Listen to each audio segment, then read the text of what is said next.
धर्म कार्यासाठी आपण एकत्रित आलोय। या धर्म कार्याची जबाबदारी, त्याचं नेतृत्व आपण गणेश भाऊंच्या रूपानं या ठिकाणी पाहतोय। ही इलेक्शन होऊन याच्याकडे आपल्याला पाहायचंच नाही। ही इलेक्शन जो होता खऱ्या अर्थानं हिंदुत्व काय, हिंदुत्वासाठी लढायचंय, इथं त्याग करण्यासाठी यायचं, इथं देण्यासाठी यायचं, इथं मागण्यासाठी काहीच यायचं नाहीये। हे सगळं जर आपली तयारी आहे, मग तो जो हिंदुत्वादी कार्यकर्ता असतो तो त्याग केलेला असतो। आपण जी आपली संस्कृती आहे, हिंदू संस्कृती ही त्यागाची आहे, जी देण्याची आहे। सगळी ही पाश्चिमात्य संस्कृती ही भोगाची आहे। जे त्यागामध्ये जे मिळतं ते सर्वश्रेष्ठ असतं। भोगेला समजारे आहे, त्या काय आनंद देणार आहे, आणि त्या संस्कृतीसाठी आपण करतोय। आपलं जे हिंदुत्व टिकवायचं असेल तर आपल्याला खऱ्या अर्थानं सत्तेचाही सहभाग लागतो। हिंदुत्व जे आहे हिंदुत्व सत्तेमध्ये पण सहभागी झालं पाहिजे। त्याचं ज्वलंत उदाहरण पाहतो आपण। ज्यावेळेस मोदीजी पंतप्रधान झाले त्यानंतर खऱ्या अर्थानं राम जन्मभूमी असेल, बाकीचे प्रश्न असतील, किंवा योगीजी ज्यावेळेला मुख्यमंत्री झाले त्यांनी कितीतरी त्याग केला। आपण पाहिले की कॉलेज झाल्यानंतर योगींचा जो त्याग आहे, संसदेमध्ये त्या रडलेला आपण पाहिलेले आहे। जे इतकी भयानक परिस्थिती होती तरी ते हटले नाही। वय कमी होतं, भाषण करताना जे त्यांच्यावरती खोटे गुन्हे दाखल केले होते त्यांना जेलमध्ये टाकण्याची तयारी केली, टाकलं होतं। एक खासदार असून त्यांच्यावरती इतका अन्याय झाला होता, जी ही अत्यंत वाईट परिस्थिती होती। पण ती वाईट परिस्थिती खऱ्या अर्थानं ज्यावेळेला त्यांचं हिंदुत्व होतं आणि ते लढत राहिले शेवटपर्यंत, कधी घाबरले नाही। तर ते उत्तर प्रदेशचे सगळ्यात मोठं राज्य आपल्या हिंदुस्थानातलं, त्याच्या खऱ्या अर्थानं ते मुख्यमंत्री झाले।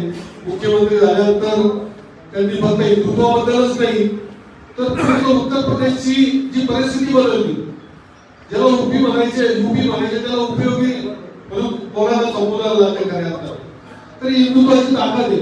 तिथं रोजगार निर्मिती झाली, तिथं शांतता झाली, तिथं सुव्यवस्था निर्माण झाली, तिथं आरोग्याच्या सुविधा चांगल्या झाल्या, तिथं खऱ्या अर्थानं रोजगाराच्या सुविधा चांगल्या निर्माण झाल्या। आणि हे सगळं घडत असताना पाहतो आपण छत्रपती शिवाजी महाराजांचा पुतळा त्या ठिकाणी उभा केला।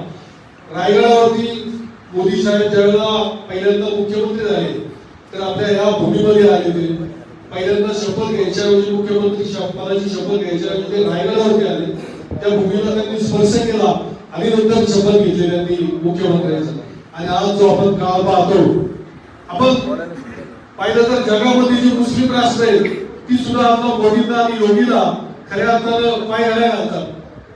जे मुस्लिम राष्ट्र 57 आहेत त्याच्यातल्या सगळ्याच राष्ट्रांनी मोदींना त्यांच्या जो देश आहे त्याच्यातले जो सन्मान दिला जातो तो सन्मान जगातले सर्वश्रेष्ठ सन्मान त्या ठिकाणी दिले। आज हे हिंदुत्व सगळीकडे चाललंय। जग आता हिंदुत्वाकडे खऱ्या अर्थानं पाहता येईल। जर जगाला न्याय मिळायचा असेल, जग जर शांततेत नांदायचं असेल, जगाचा जर बदल व्हायचा असेल तर हिंदुत्व काहीतरी करेल या ठिकाणी खऱ्या अर्थानं आपण पाहतो। आणि मग आपल्या महाराष्ट्रामध्ये का नको, आपल्या पुणे जिल्ह्यामध्ये का नको, आपल्या वंचरमध्ये का नको, आपला जो जिल्हा परिषदचा गट का नको, तर आपण खऱ्या अर्थाने सुरुवात आपण या ठिकाणी करतोय, गणेश गाडीचं उद्घाटन करतोय। आणि आपण ही सुरुवात अत्यंत जोमाने करायला पाहिजे। ही लढाई आपण जिंकणार आहे, याचं नियोजन आपल्या एवढी मोठी ताकद असून जर आपण हारणार असेल तर आपल्याला काहीच अर्थ नाहीये। कारण आपण अत्यंत पुण्य कर्म आतापर्यंत केलेलं आहे। डॉक्टरांनी सांगितलं तो कुठलीही अडचण आली तो बजरंग तयार असतं। शक्ती सगळ्यांनाच आहे, पण आपली शक्ती आणि बाहेरची शक्ती, रावणाला शक्ती होती आणि रामाकडे शक्ती होती। रावणाच्या शक्तीमधून काय होत होतं, भय निर्माण होत होतं। रामाच्या शक्तीकडून काय होत होतं, खऱ्या अर्थानं रामाची शक्ती जी होती त्या आधार वाटायचा, राम भय पळून जायचं अशी शक्ती रामाकडे होती। तर ती आज आपल्या तालुक्यामध्ये कुठली शक्ती आपण पाहतो, आपल्या पिढ्या बर्बाद करणारी शक्ती आहे। आपल्या तरुण पिढ्या बर्बाद केलं, आपल्या तरुण पिढीला व्यसनी बनवलं, आपल्या तरुण पिढीला ह्या इलेक्शनच्या काळामध्ये कुठले संस्कार केले आपण पाहिले। हे इलेक्शन आम्ही जोडून अनुभवलं। आणि खऱ्या अर्थानं हिंदुत्व, सत्य, सच्चाई हे जर पाहिजे असेल तर ही संघटनेत वाढलेली जी मुलं आहेत त्यांच्यावरती हिंदुत्वाचे संस्कार झाले। सत्तेसाठी नाही तर सत्तेसाठी राबलेली ही पिढी आहे। आणि म्हणून ही पिढी काहीतरी समाजाचं चांगलं करणार याचं मला पूर्ण खात्री आहे। आणि आपण सगळ्यांनी वेळोवेळी त्याचे अनुभव घेतलेले आहेत। आपण सर्वजण गणेश भाऊच्या, बजरंग दलाच्या, सर्व हिंदुत्ववादी संघटनांच्या, आज आपण पाहिलं तर अनेक हिंदुत्ववादी संघटना आहेत. आपल्या कुणाच्या जाती धर्माच्या विरोधात ही लढायची नाहीये किंवा जिंकायची नाहीये. छत्रपती शिवाजी महाराजांनी सर्व जाती धर्म बरोबर घेऊन लढलेलं आपण, आणि ते हिंदुत्वच होतं त्यावेळेला. तेच हिंदुत्व आपल्यामध्ये आहे. जो स्वराज्याच्या विरुद्ध आहे, जो धर्माच्या विरुद्ध आहे, त्याच्या विरुद्ध आपण असू, पण सर्व जाती धर्म आपण बरोबर घेऊन चालणार आहोत. ही इलेक्शन हे एक धर्म कार्य आहे, हे एक पवित्र कार्य आहे, हे आपल्या हातून आपलं कर्तव्य आहे. आणि हे आपण कर्तव्याच्या भूमीनं धर्म कार्याच्या उद्देशाने कार्याला आपण करायचंय. आणि ही लढाई जी आहे ती आपण निश्चित करू. ही लढाई लढत असताना अनेक बाबी आहेत त्या ठिकाणी. इलेक्शन जरी आपण धर्म म्हणून लढलो, हिंदुत्व म्हणून लढलो, तरी ही शेवटी निवडणूकच आहे. तर त्या निवडणुकीचं नियोजन आपल्याला करायला लागणार आहे. त्या नियोजनाप्रमाणे आपल्याला वागायला लागणार आहे. खऱ्या अर्थानं जेवढे हिंदुत्ववादी कार्यकर्ते असतील त्या सर्वांच्या प्रत्येक गाव आपल्याला पहिल्यांदा एक एक कार्यकर्ता तयार करायला लागेल. तो खऱ्या अर्थानं त्या गावची भूमिका बजावणार आहे, त्या गावची जबाबदारी घेणार आहे. पण त्या गावामध्ये जेवढे बूथ असतील ते बूथ प्रमुख तयार करून आपल्याला अत्यंत ठामपणे त्या जो कार्यकर्ता असेल त्याच्याकडे ती जबाबदारी द्यायला लागेल. जो बूथ प्रमुख आहे त्याला त्याच्या बूथची जबाबदारी, जे बळे असतील त्याची जबाबदारी द्यायला लागणार आहे.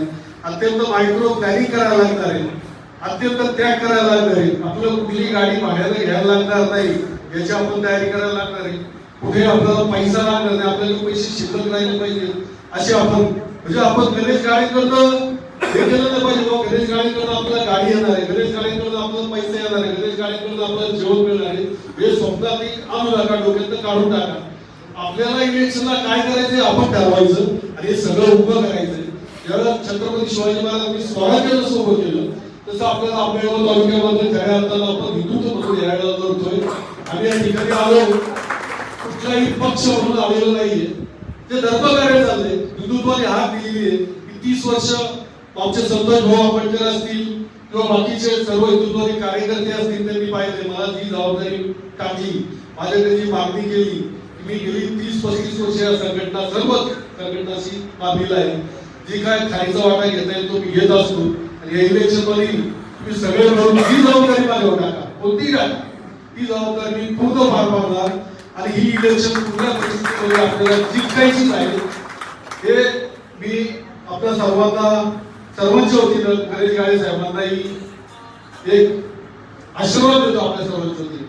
ते हिंदुत्व निश्चित या ठिकाणी विजयी होणार आहे.